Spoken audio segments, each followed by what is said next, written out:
Hello and welcome to another episode of the Laura Sanzo Podcast with your host, Laura Sanzo. Everyone's perception of the world is different based on their model of the world, and her goal is to celebrate that by building the most inclusive self-development podcast. Laura and her guests share their stories and share invaluable strategies from the world of science, spirituality, business, health, personal relationships, and everything in between. We cover it all. Get inspired, learn to welcome adversity, understand that failure is only feedback, and get ready to hear discussion on some of the most important issues facing us today. Enjoy the episode. Hi, everyone, and welcome to another episode of the Laura Sanzo Podcast. Today, we are looking at the world through the eyes of Mishka Sibert, who's a speaker and autism inclusion advocate, founder of Happy Autism and Ability and Sibling Relationship coach. And she has a bunch of so many amazing credentials that we're going to talk about in a few minutes. But welcome. Thank you very much for inviting me. I'm so happy to be here. It's so exciting to chat. We've been members of each other's community for a year at least now, and you do such incredible work. And myself being in this community for now, my son will be 12, and he was flagged at 1. So over a decade, it's such an honor and almost like a proud mama, even though I'm not your mama, of the incredible work that you do as a sibling. And before we get into everything, that's so important for me because in addition to having a son on the spectrum, I have a daughter who is neurotypical. And I understand because they were both so young. And she actually just said this to me yesterday, how her entire life was revolved around him. And going to therapy and going to doctor's appointments and going to everything that was catered around him. So I really respect the journey that you've been on because I'm witnessing it also as a parent. So much respect to you because I know it's as much as it's not easy being a parent of a neurodivergent, it's I think harder to be a sibling. So, but there's so much joy that comes along with it as well. So we'll talk about both aspects of that. Yes. So, and we're going to talk about Samko, of course, your brother as well. But tell us a little bit, if you can, about Happy Autism and how that started. How did you go from being the sibling and what that looked like to building a brand around it, and even bigger than a brand, just being so much servantship to others? Thank you very much for all the acknowledgement, first of all. That's what we need, siblings, to acknowledge ourselves and from parents. So, and the world. So thank you so much for that, for me and for other siblings also. And yes, and moms have it very hard also, not also, moms have it so hard. And that's why the work that I do for families. I always say that Happy Autism is like, when I talk about our community, I talk about global family. So I say, welcome to Happy Autism family, right? Mm-hmm. And you're proud of this family. So I'm very grateful for that because we support families. We talk to moms, we talk to siblings, we talk to autistic self-advocates. I learned so much from them. I learned so much from my brother, and we talk to fathers. So everyone, even grandparents, it's teachers, therapists, everyone. Honestly, it's big family, and it's not just about, being the blood family. It's really the whole community that it's so important for us. So we're very focused on each person. So Happy Autism, I'm going to say, I was asked on the radio interview, why Happy Autism? Why happy? The world? And well, we are from Slovakia, but we are called Happy Autism internationally because we're global international, not just brand, but family, as I say. Yeah. And for me, autism is not just in our country, it's everywhere, right? And so I'm very kind of the voice for it with my brother together, all around the world. And that is important for me. And the word happy is inspired by my brother. So there are two ways of this, of why we're called this name. First of all, it was the simplest. I was like, what represents us and our mission? I'm so happy he's in my life. He's happy that I'm in his life. He brings so much happiness and joy, as you mentioned, to my life and mutually. And he taught me so many important things, like what is true unconditional love. He taught me how to be more human, how to I became bigger warrior, and kind of like the advocate for rights, for justice, I became more compassionate, bigger advocate for my own needs, true, and for mental health, for families. So there's so many things he brought to my life, and that's why it was kind of in honor for him and for how he made my life happier on a deeper level. Yeah, it's challenging, but deep, like on many levels, but I would not change anything. Like, I honestly tell him every single day he's the biggest love of my life. I always tell me that for 20 years. And he just like brings me so much joy. I just look at him and his smile just makes my day brighter. And the second meaning is, or like the second part, it's where we focus on the future, where we build it together, and that is creating happier future for autism community, for autism families, and people, you know, that are autistic, and just advocating for them, for siblings, for moms, for everyone, and creating this happier future together. I love that because, of course, being an autism mom, I speak to many other autism moms and parents, and single-handedly, that's, I think, always their number one concern. Because, you know, it's one thing to advocate when you're here, but when you're no longer here, you can obviously cannot advocate for them. So I know that's always their biggest concern, is what happens after that fact, right? And I know there's a percentage, I think I saw it on your website actually, about how many siblings are actually become the caregivers to their siblings. Yes. So what would you say to either a parent or a sibling that's going to listen, that is going to be like, yes, that's definitely my biggest fear, in the sense of when, you know, their parents are no longer living, and what is the biggest fear? Yeah. For both, I mean, I'll be honest with you, many siblings fear the same things as parents and moms, right? Especially when we're talking like women, because I talk to a lot of women, but also men, right? But it's not like exclusive female community. No, it's not. But biologically speaking, kind of maybe society speaking, women, we are just wired to be kind of like have this maternal instinct. Which was in me, like that's a age difference. So even like very early, and when I talk to siblings that I do, and it's like we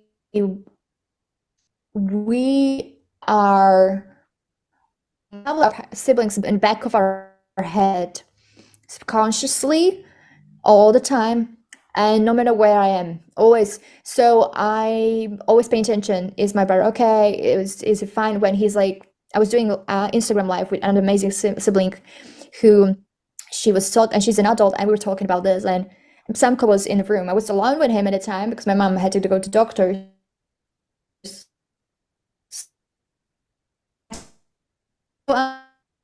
Him, like, as I was speaking, and I told her, see, this is what I do my whole life. For 20 years, I always look at him if it's okay. I'm checking on him all the time. I hear him in the next room, and it's like, and that's what I realized with other siblings. I was on a call with another sibling. Her mom was there. She's 16. And she was checking always, like we were listening, she was always checking with her eyes and looking at her sibling, younger sibling. So that fear and that checking and then things like worry is there. And that's what we need to talk about and support those relationships. And that's why we need to talk about the future. Unfortunately, many parents are not scared. Maybe they are scared, but they reject to talk about, they don't want to have this conversation about future. And that's one of the big complaints from siblings. My parents, who are adults, who have had their families, and they want to have this conversation about what's the future going to look like. We need to know. And they don't want to talk about it. My mom and I started having this conversation last year. We already we had this conversation many times, right? But kind of like very important, like my brother is 20, what is going to this future look like, and so on, talking guardianship, co-guardianships, like all the kind of stuff, legal stuff, having the money talk, having like responsibilities talk, like all the stuff is so important. And those and the expectations from parents versus expectations from siblings, it's very hard to have this conversation because obviously parents don't want to burden the sibling, but at the same time, well, it depends who, because some of them are expecting straight away that if you're a sibling, your role is to we have neighbors like that.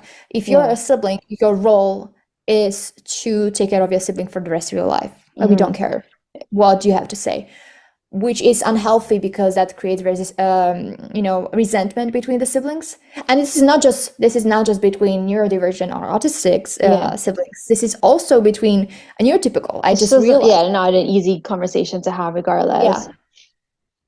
So this conversation needs to be had, and without kind of like with the intention to allow each other have their own free will as a human, because that's human right. And I'm advocating for human rights at the end of the day. So, which I realized, that's why I really wrote in the intro of the book, also introduction, that this is our birthright to have our own voice and choice. So it's important, right, to communicate that.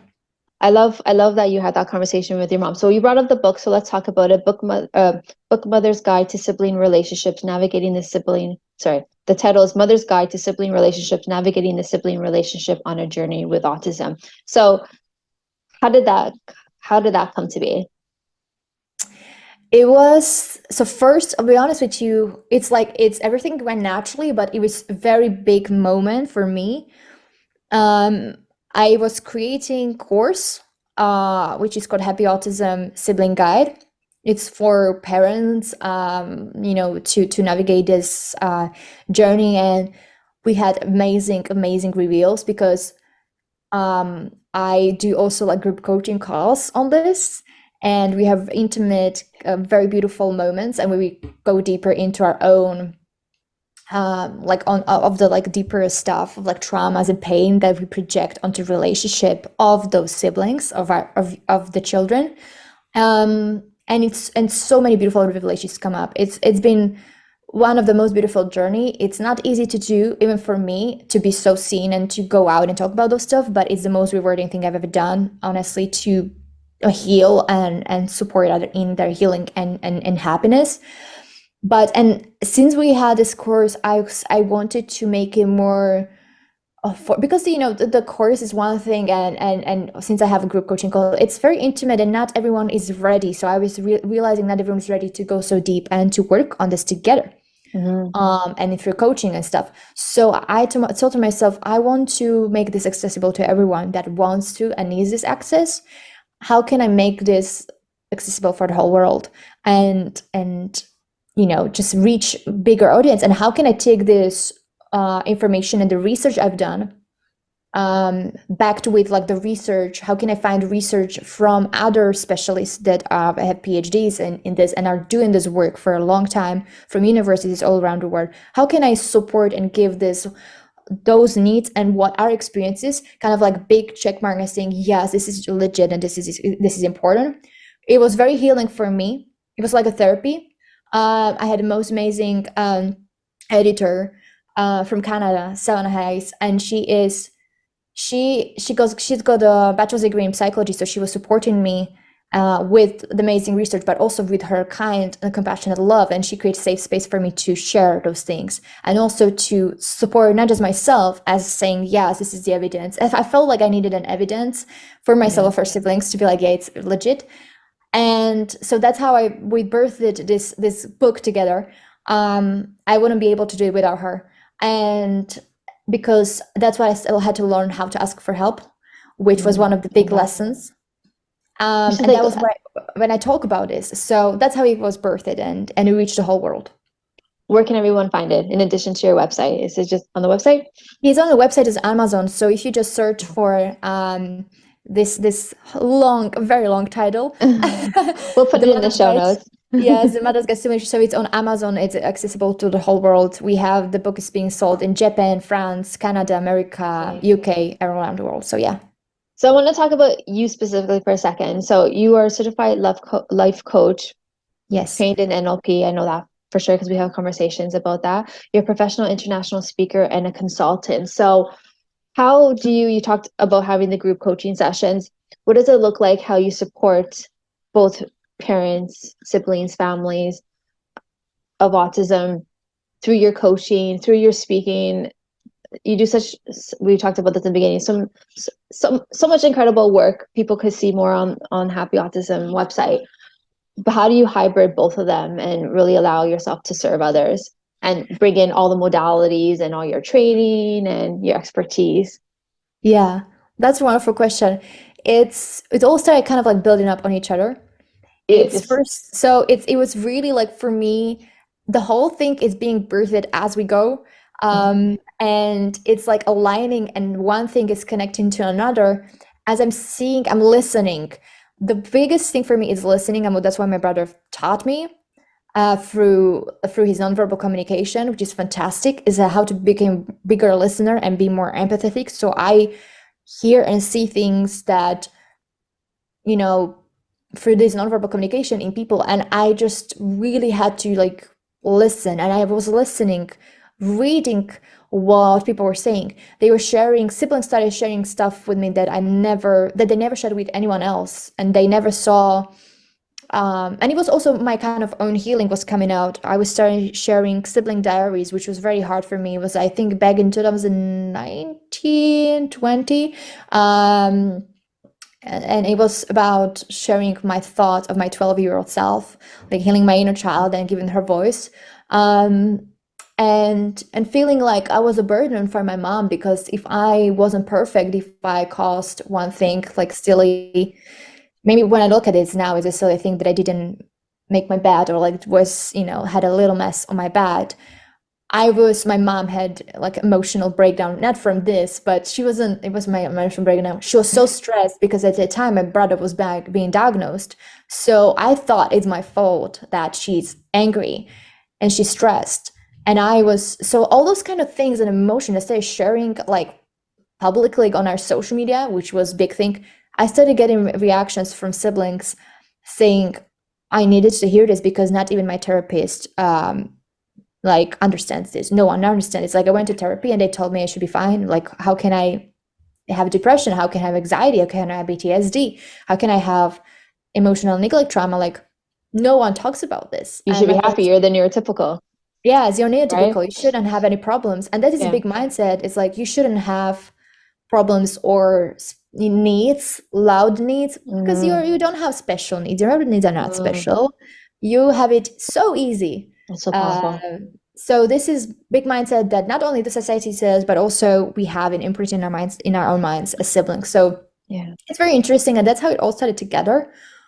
And it just went naturally with my speaking also, which I'm very grateful for, that I could speak all around different places on different topics, whether it's how to support neurodivergent people through employment, since I created a business model for Happy Autism where my brother could have his own responsibilities and learn maybe in his own way how to earn money and understand what this is to have given and receive the kind of service, how he can be of service also, and how he can benefit from this and be empowered.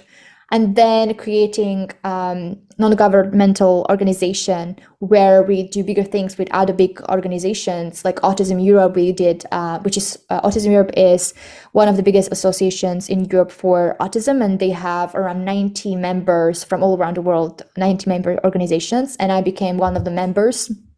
And I went to their congress in Poland, and we were having big conversations about how we can change policies around European Union around autism, and how we actually did a fundraiser for Ukraine and their families. And so with the Ukrainian Foundation that is actually run by a sibling. So you can see like the connection is max big, and we all connect with the same mission. So you talked a little bit about the companies that you speak for and such. So how does it feel when you're recognized in like American Forbes, when celebrities wear your brand and bring up brand awareness? Like, how is it like pinch me moments? Like this is really happening. I really have this voice. It's it's very magical. It's like a miracle. And my grandma always says it's very pinch me moment. Absolutely. Yeah. It's well, I cried, right? When Ben Affleck was showing my brother's t-shirts and praising it on national television. It's like, yeah, I love it. It's absolutely beautiful. I'm like, what? And that was in the beginnings before Happy Autism even was born. It was just an idea to put my brother's art on a t-shirt so people can see it. And so it's not just hanging inside a walls of a house, like hidden, isolated, Mm, like we were, but to go and show it to the yes. world and show his version of like what of himself, what he is, not just like projection of autism, what people think, but have his own voice being heard and seen and being visible and showing the ability, as I call it. So seeing ability and disability. I love that. That is the mindset, and that's how we went. And before I even knew what I'm sharing now, it was something that was inside of me, and I just talked about it with passion and love, and people that are kind and loving were supporting this and are supporting now. So it's all about community and this bigger family. So that's how we all went together. And my grandma always taught me when I was a child that if you have good intentions, the whole heaven will come to support you I love that. and support you in making this happen and supporting your mission. I love that. So let's talk a little bit about Samko. Yes. So he is your brother. How old is he now? So he's 20, I'm 29. So there's this like 9 year Wow. gap. Yeah.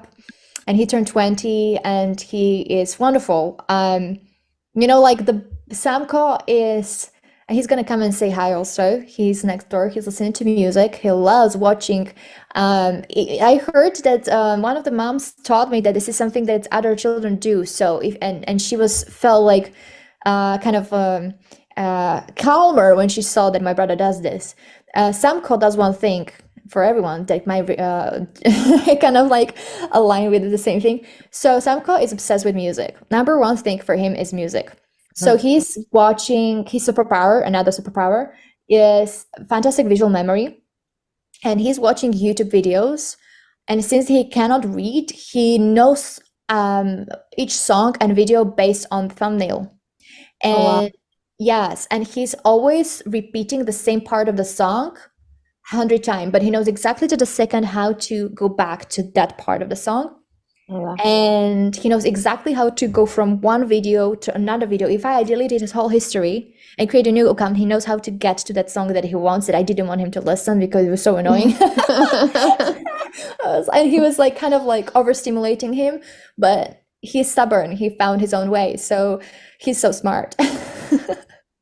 Let's talk about his art for a minute. Yes. So when did he start painting? Because his art is incredible. Thank you. He's excited when people love his art. So he started painting as a part of art therapy when he was around 12, 13 years old. When he's a teenager at his school, he goes to a school for autistic children and adults. And they have this art, there are different therapies, and this is art therapy. And then what was happening? So when we saw like the first paintings, we were shocked since he cannot draw or write, right? So how comes he could paint like with brush and also his hands? Now he's painting just with his hands, mostly because he found his own style that he's very confident in and just loves.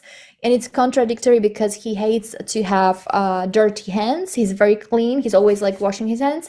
At the same time, he's painting with his hands. So I'm there as an assistant to kind of cleaning his hands all the time.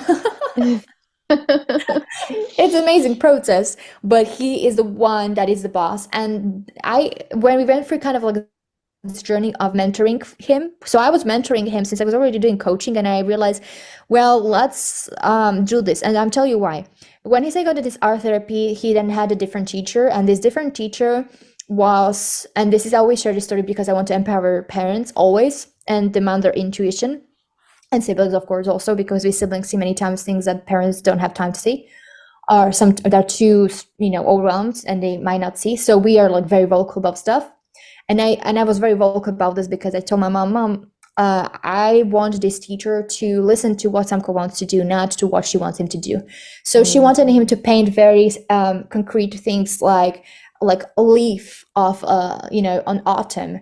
And he doesn't care about that. He wants it to be abstract. So that wasn't him. And I saw this wasn't him because his first paintings were abstract. So why we should move to something concrete like sun with a sticky, shiny rays of light, which is 5-year-olds, maybe neurotypical paint. So she was almost limiting him. She was limiting him. So I said, we had a conversation with her and we said, could we please let Samko do what he wants to do? And she said, yeah. She didn't do it. So, and he felt kind of dismotivated. He didn't want to really be there. Yeah, disempowered. So I told my mom, no, we're not going to take him to our therapy anymore. And then COVID came also later on. So he was at home and I was working with him. We spent so much time together. And that's how we birthed also Happy Autism together. We spent so much time. We created things together. And we just had so much fun. It was out of joy. We wanted to bring people joy. And when I saw that he's first of all, you can see this, actually what I'm talking about, you can see for yourself in the second episode of our documentary called Road to Independence. It's a second episode called Creative Freedom. You will see the beginning of how he didn't trust in himself. Yeah. And how I was communicating with him. I had to learn how to trust in his abilities because I was used to being kind of the caregiver and I'm telling him what to do. So I had to work on myself, to be able to support him the best way. And this is how I started, and we're doing this work also in coaching and so on. But I had to do it myself first, and to understand how to transition from this disparate to empowerment and how to let go of this control. And then he became an advocate for colors in our business, aka the creative director. So all branding colors are chosen by him. He approves every single product. He chose all the colors of all the products that we have with his art. And he's got his own commissions, art. He earns commissions. He earns money through paintings and so on, different things. So we have our own roles, what we do. And he's got his responsibilities, and that really was one of the best decisions I ever made because it really removed so many like responsibilities from my head and burning out, right? And he felt so empowered, and that really changed our relationship for so much more better, because it brought this equality in ourselves, and he felt like a boss. And I was like, finally, you can support me after all this time. And he feels so happy he can support me because he's always happy when he can support us. And I love that because I'm sure there's going to be lots of parents that are going to listen to this. And, in addition to that caregiver piece about the future, it's also the fear of how are they going to blend into society, and will they be able to earn their own, have a career or earn their own, fee for themselves per se? Will they have a relationship? What's that going to look like? So I love how this is all coming into place for Samko, how you're giving him his responsibility, how he's feeling empowered. Yes. I love that. That's amazing. He's very popular. Unfortunately, even Adobe, when I was speaking for at the panel, and I was the only person they invited outside of the company, which was amazing. And their employees, there are actually autistic self-advocates. They chose us as one of the kind of businesses to look up to for inclusion. And that was one of the biggest honorable thing ever because we love Adobe. It's such a big company and just the creatives. But they were sad that Samko couldn't come to speaking. So I told them that I would love to visit them in person and bring Samko to offices. And that's what I want to do as the next thing, to bring him as part of the workshop and really make it very inclusive, very kind of in person and very more impactful than just online. Because meeting someone in person and actually having that engaging conversation, understanding how to communicate with this person, even though they're nonverbal, doesn't mean they don't have voice and they don't listen. He's very, very good at listening and paying attention to nonverbal communication and how people say things. So that's very important. So yeah, he's very popular. He loves the population. He loves attention.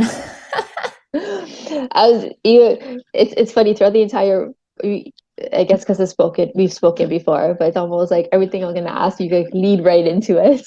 I was going to ask, what's next for Happy Autism? So right now, currently, you work with people one-on-one, you work with people in groups, you work with people, companies that want to make their workplaces more inclusive and diverse. You have products and such. So you speak on global scales. You have these amazing global partnerships as well. You advocate. You're doing amazing work with Ukraine and the autistic families there. So what is next? Like, what is next for Happy Autism? And especially we're starting a new year. What can we look Yes. forward to in 2023 from both of you, That's collectively great. and independently?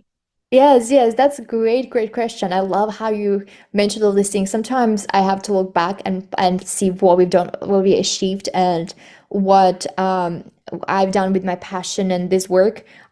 Yes, so more of everything that we do. Hopefully, we are in talks to do speaking. I would love to do speaking at universities. I would love to travel with Samko and speak at universities for special needs education faculties and therapists, and just bring that more to companies and universities, and to really show professionals kind of a different way of thinking so they can support families more. And definitely, I'm going to work more with families, with mamas, with siblings, and do all the amazing things. We'll see what, sometimes I have plans and they become true, thank God. Yeah. And we put in the work, but magic happens when we just go with flow. And I decided to be more open. And this year, I decided also to support myself in my own career more and dreams, so I'm more fulfilled and more excited when I do Happy Autism. So I decided to take a little break and take things slowly, because I went fully in for 2 years during COVID and so on. I went so much fully in that I started having this, as you were talking about your daughter, that the mindset of siblings is not just mindset, it's life, that a lot of our life revolves around our sibling. And my mom was warning me, don't feel pressure that you have to do this. She never asked me to do this, right? It was my own idea. And she said, I know you want to support the whole world, but you need to think about your own mental health, your own life, and your own joys, your own projects, your own life. So, and balance it out so you're happy and fulfilled. And I said, yes, you're right. So I was started focusing on that, so I can be super fulfilled and excited to do any work with Happy Autism, and it doesn't burden me emotionally and mentally. But this is a life mission. It's not going to go anywhere. It's just, I decided to slow down and just really just kind of like take the natural lead and just enjoy my time with my brother, because that's the most important for me, to have fun with my brother, because that's when all the magic happens. And that is a priority for me always, to make it fun and enjoyable for both of us. And I think that's a great lesson for autism families, because, a lot of our lives are centered around IEPs and therapy and, Yes. all these things. And I think we really forget to have fun. And I know that at one point in our lives, I was like, no more therapy, not for a while. And we're just going to focus on being in the moment and being a family and having fun. So I love that point, because I think for a lot of autism families, especially since, we can't just necessarily just walk into a restaurant or just book a vacation. Everything has to be so routine and precise and scheduled and, done with intention, and you can't really be in the moment necessarily. But I love that point, in the sense of just, if you can't necessarily be in the moment freely, but just focus on joy. Absolutely. Absolutely. Focus on joy. That, I love what you just said. Focus on joy and be in a moment. So any parent that's going to listen to this, or any sibling that, they can't necessarily see what you see, in the sense of, that support and that community and such. And right now they may be feeling alone. Maybe they're in the beginning of their journey.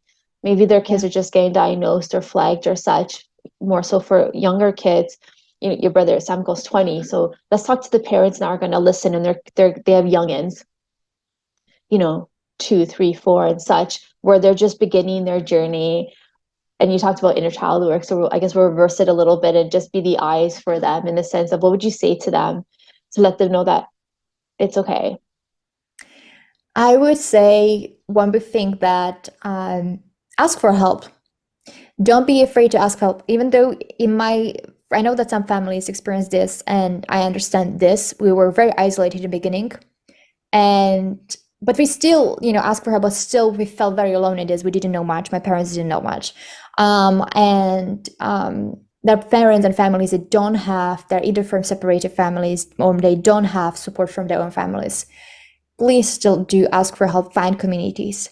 They're amazing people that their online communities. My mom didn't have this access, and sometimes this makes me really emotional when I'm part of amazing events like Jamie Lynn Brown's Intentional Mama community. And when I go and speak for her mamas, for her virtual retreats, what she's doing as a mother, and this is not planned, shout out, by the way. This is not planned. It's just I really appreciate all the moms like you, having a space podcast. Shout out to you also, and big shout out to you, because I talk to so many moms that have communities, have space, create space for each other, for it to be heard and seen, have podcasts, have blogs, Facebook groups.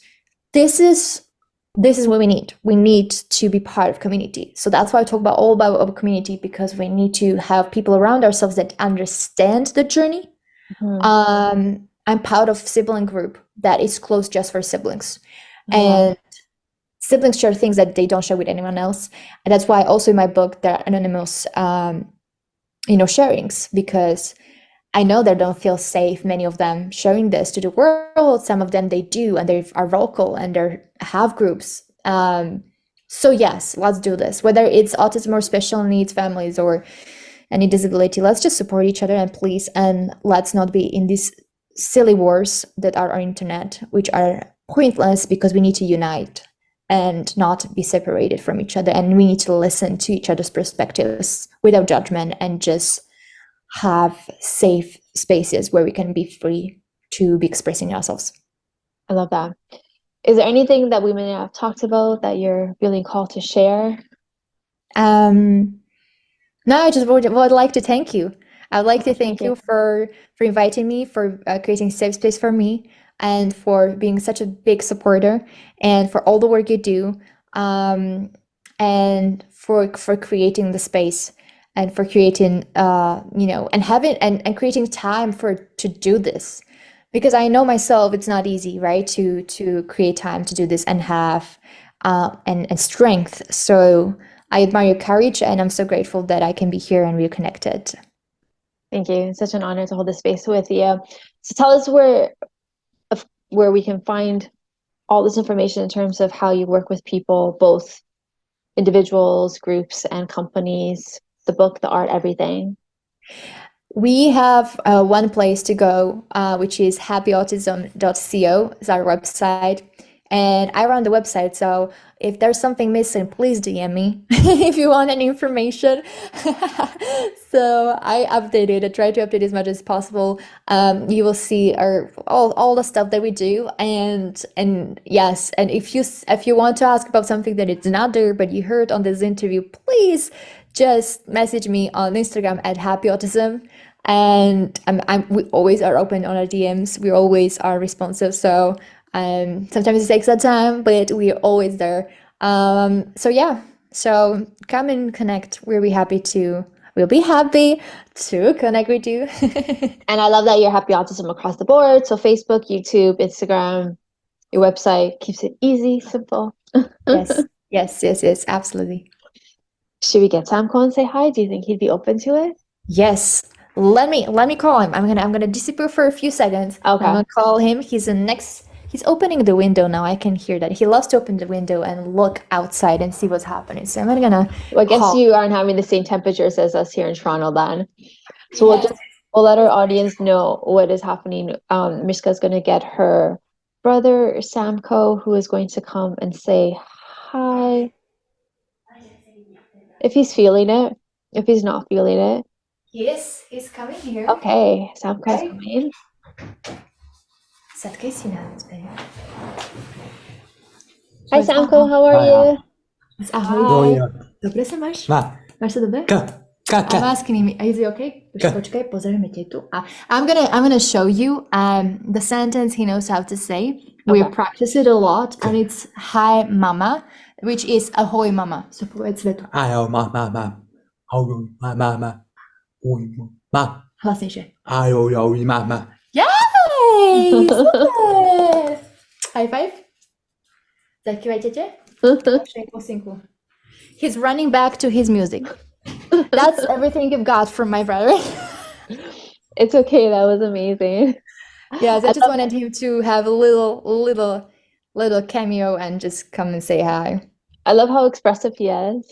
He's super expressive, he's super happy, and he's again jumping on the football and listening to his music. But when he was younger, he would have a meltdown if I asked him to turn off the music when he was around 12. And now he even turns it off himself, and he decides that he's going to go to sleep, for example. At around his sleep time, he decides himself, oh, do you know what? I'm going to go and sleep. And he just does it himself. I'm like, wow, this is shocking for us. So he is absolutely respected. He has no problem to come and say hi. I was asking for permission, but I told him that you like him, so that it's like, this is like Laura, she loves you and she's the best. You need to come and say hi. And it's like, okay.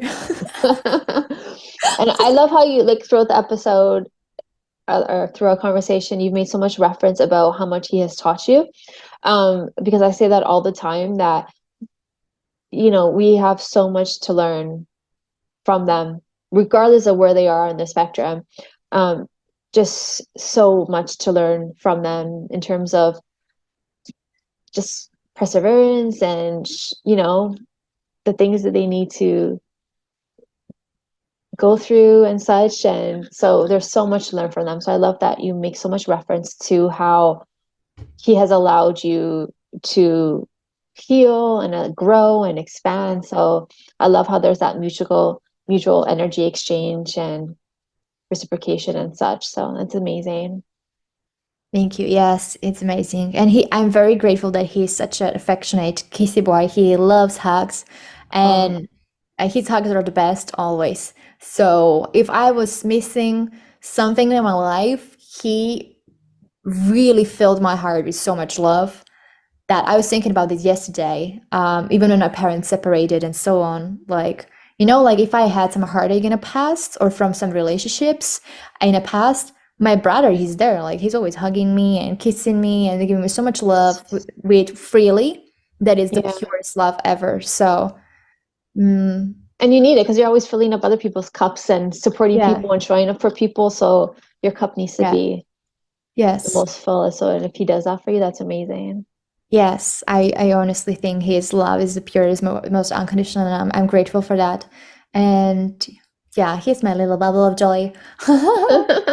Thank you so much for being here. Thank you to both of you. You do such incredible work, and I'm so excited for more people to know about Happy Autism and to be part of your community.